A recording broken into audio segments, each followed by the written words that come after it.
सदस्य अपहरणाची तक्रार. पहाटे पोलिसांकडून झाडाझडती. अध्यक्ष निवडीपूर्वी घडले नाट्य. जयंत पाटलांनी केली टीका.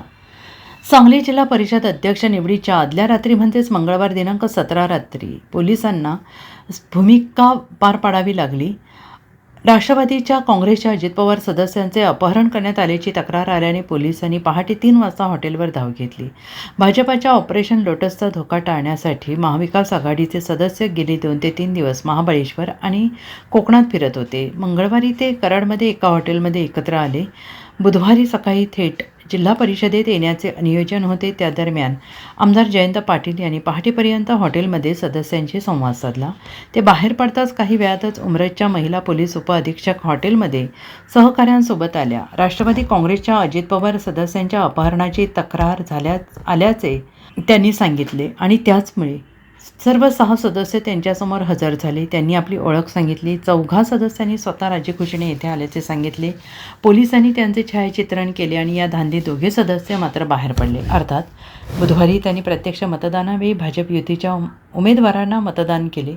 आमदार जयंत पाटील यांनी या संदर्भात सांगितले की संजय पाटील यांच्या कृत्यामुळे आम्हाला नव्यानं रणनीती आखावी लागली. निवडीच्या आदल्या रात्री त्यांनी भाजपसोबत जाऊन राजकारणातला नवा मार्ग आम्हाला दाखवला. याबाबत मी त्यांचा विशेष आभार मानतो. त्यांनी आम्हाला मुलाची मदत केली. पहाटे 3 वाजता महिला सदस्यांच्या खोलीत पोलीस घुसतात हे चुकीचं आहे.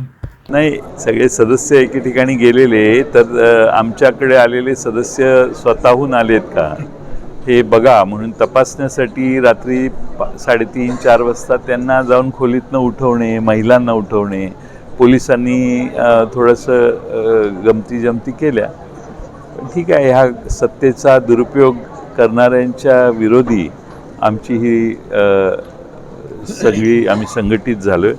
आम्हाला या जिल्ह्याचा विकास करायचा आहे. प्रायोरिटी आमची विकासाची आहे. याच्यात कोणतेही राजकारण न करता आम्ही समविचारी लोक या जिल्ह्यात आम्ही एकत्रित आलो.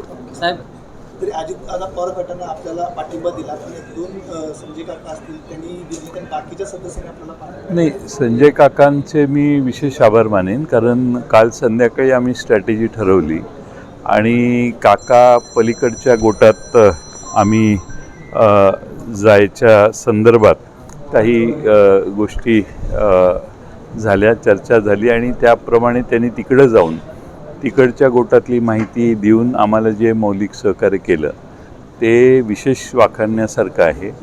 त्यांना तिथं कट्टरता दाखवण्यासाठी काही गोष्टी कराव्या लागल्या ज्या आमच्या अंडरस्टँडिंगच्या होत्या, पण त्यांचेही मी आभार मानतो. Bureau report, SPN Marathi, Sangli.